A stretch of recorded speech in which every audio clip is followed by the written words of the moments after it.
Sauron has no army of his own, so he has lured yours here instead.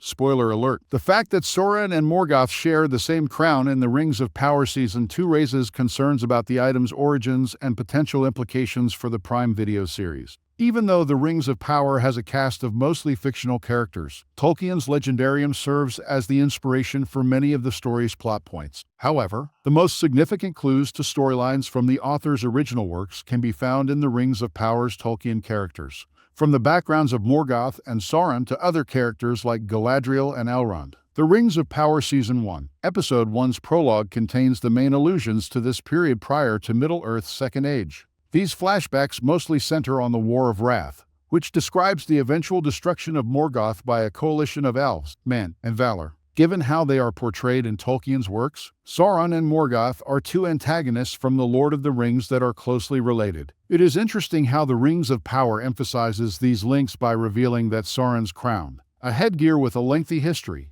was formerly possessed by Morgoth. Morgoth's crown. I was told. There are many stories of what happened after the Silmarils. Welcome to Movie Spy. During the First Age, Morgoth's crown contained the three Silmarils. The War of the Great Jewels depended heavily on the crown. Despite its name, the War of Wrath was actually only one combat that put an end to the War of the Great Jewels. The jewels in question are the three jewels of pure light known as the Silmarils from The Lord of the Rings, which were coveted by many and thought to be the most beautiful things in all of Middle-earth. As a result, Morgoth went in search of the Silmarils and waged war against the kingdom of Valinor to get them. Having managed to pilfer the jewels, Morgoth brought them back to Middle-earth. Finally, in the First Age, Morgoth fashioned the Iron Crown.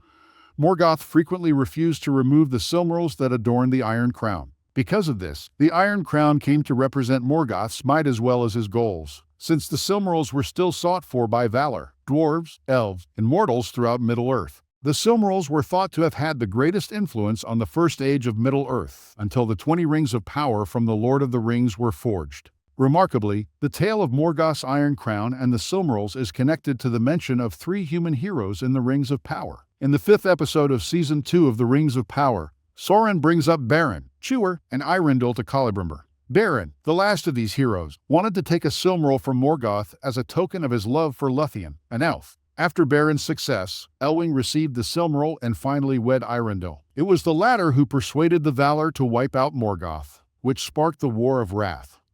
There should be no remaindering crown of Morgoth in the Rings of Power's Second Age. The Second Age's inclusion of Morgoth's crown is different from Tolkien's legend.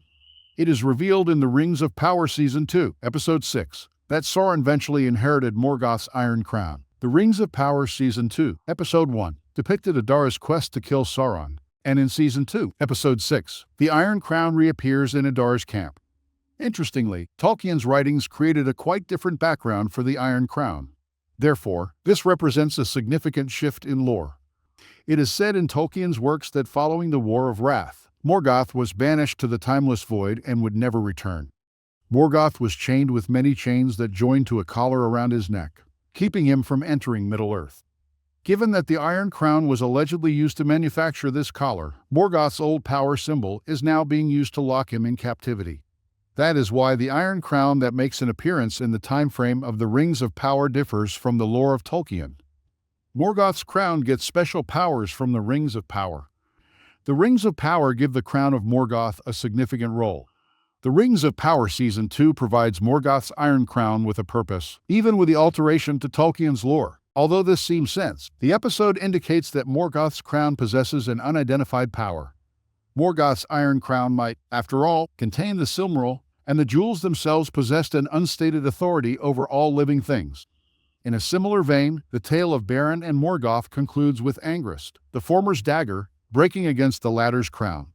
Morgoth's crown was extremely resilient since Angrist was a particular weapon that was claimed to cut through iron like it was wood. Adar states in the Rings of Power that Sauron can be defeated by Morgoth's crown. This was made clear in the first episode of Season 2 of the Rings of Power when Adar stabs Sauron with a crown. Since Sauron is a Maiar, the ordinary Uruk's swords should not be able to slay him the way they do in this scene. But since the Rings of Strength establish the unique abilities of Morgoth's crown, it makes plausible that Sauron's strength was weakened for centuries by Adar's attempt to take his life. Adar now plans to kill Sauron again with the Iron Crown. The significance of Morgoth's crown in the Rings of Power. The meaning of the Iron Crown is unchangeable in novels and TV. It is interesting to note that even though the Iron Crown has undergone modifications in the Rings of Power, its meaning has mostly not changed. Morgoth's crown in Tolkien's writings is a symbol of absolute authority. It symbolized Morgoth's strength even as it personified his flaws, such as arrogance and hubris. The crown in the Silmarils demonstrated that Morgoth was the most powerful entity in Middle-earth, and that the War of the Great Jewels could only be won by the combined might of mankind, elves, and valor. The Iron Crown in the Rings of Power stands for something comparable. The symbolism of authority endures since Sauron used Morgoth's crown to demonstrate to Adar and the Uruks that he is Morgoth's heir. But the Iron Crown is a two-edged blade that also stands for the ability to vanquish Sauron. Sauron will indeed succeed Morgoth if he claims it. Nevertheless, the Iron Crown will be utilized to finally vanquish him if Adar and Galadriel succeed in their quest in Season 2 of the Rings of Power.